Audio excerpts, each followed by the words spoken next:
first time, I was thinking about what to talk to you guys about today. And I thought about this clip immediately, The Power of One. Before I started, I asked you to write down your favorite teacher's name.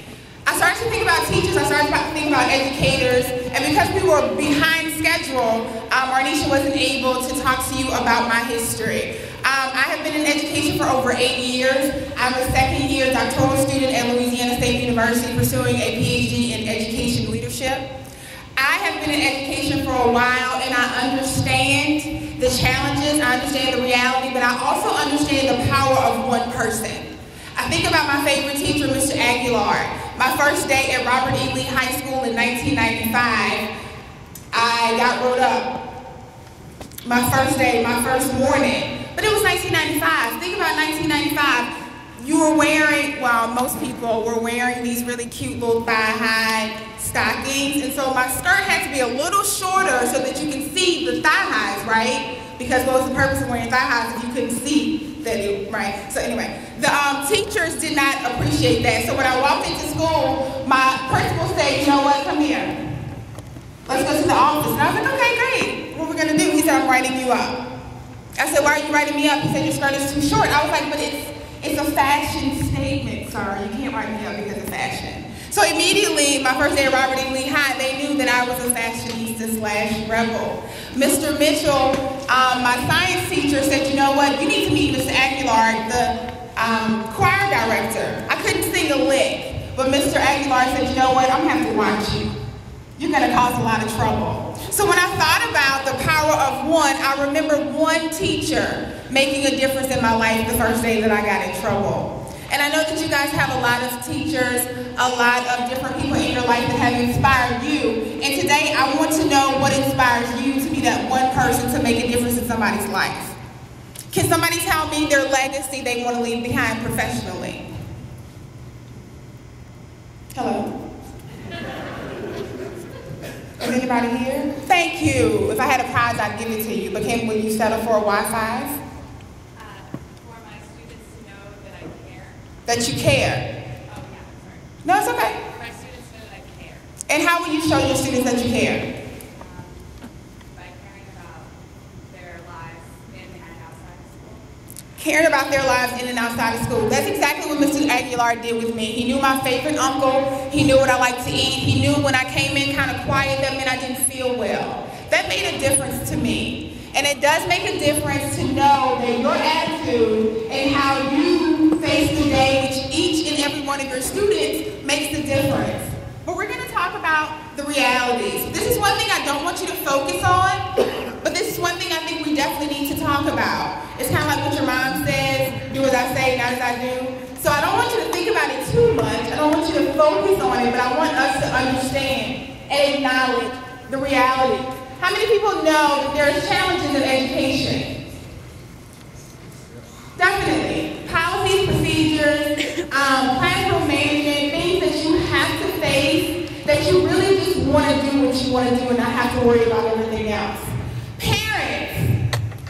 The one reason why I decided not to be in the classroom. I don't think that I would be very successful working with parents. I am a person that is very physical. So when people make me laugh, I'm like, oh, that is so funny. Sorry. Did I hit you too hard? Okay. When people say something that I don't like, I go, oh, that's funny. So I knew that in the classroom I wouldn't be able to hit students or parents. So I figured I'd just stay on the other side. And of course the students, right? Like you said in the back, you want to make sure that you let them know that you care. It makes a difference to let the students know that I understand at home there are things that you're dealing with. And you really don't care about multiplication right now. I know that you don't care about what's going on because there's something that happened that's going on with you, but I want you to know that I care and that we're going to make a difference. That is how you can face the upcoming semester, by letting each and every person in your classroom know that you want to help them make a difference. Miss Marble, this is Jamie Fitzpatrick. I sold you a Buick Regal sedan a few months ago. I gave you a great deal. Would you please give me 10 seconds?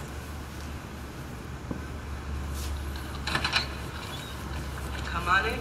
So, take me through this one more time. A lot of these kids can barely add, and you want to be teaching them geometry. The problem is that no one expects them to do well, so they don't. Come on, look around. I'm a cop. There's drugs, there's gangs. Change the school, you change the neighborhood. You really think you could turn this around? I can't say for certain. 100% yes. How many people have seen this movie? How many people have never, ever saw a trailer for it? This is a movie called Won't Back Down. It's about teachers and about the reality that educators face. It's a really good movie. I think you guys should see it. We're going to talk about the difference between wanting to make a difference and making a difference. The difference between the two is you have to have the desire to make a difference. You have to believe that what you're going to do is going to matter in someone's life. Every time I go and I talk to different teachers or I talk to students, I have to ask them to make sure that you check yourself. That you look within yourself to see what you can do and what you believe in order to make a difference. You have to believe in yourself, you have to believe in what you're good at, and you have to focus on those things. You have to be the difference. You have to couple your passion, your compassion, and your talent to make a difference in your classrooms. When I think about Mr. Mitchell and I think about Mr. Hood, some of my other favorite teachers, I don't know if they liked their jobs or not. I assume that they did. I remember wanting to go to Mr. Mitchell's class when I was in other classrooms because you could always hear him down the hall. He was always screaming. He would be running around, talking, laughing, and other teachers would be so upset because he would make so much noise. We would want to leave out of the classroom we were in to kind of see what they were doing. And you knew that if you were in his class that you were going to have a good day that day. I don't know if he liked his job. I assume that he did because I liked being in his classroom. What if my favorite teachers hated their jobs, or they didn't smile, or they didn't make me feel welcome, or they didn't make me anxious to get to their classroom? How many of you can say that your students look forward to coming into your classroom? Yes, you say that. She raised up her hand first. They want to come to my classroom.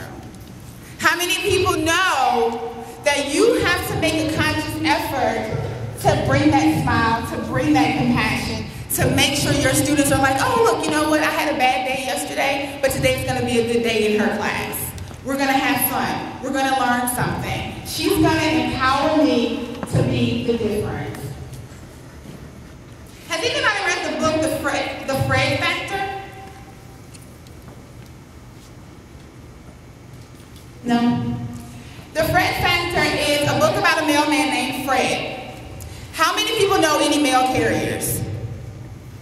Is their job exciting? No. My mailman, well, mail lady, what's the proper term? Mail carrier. You're not helping me.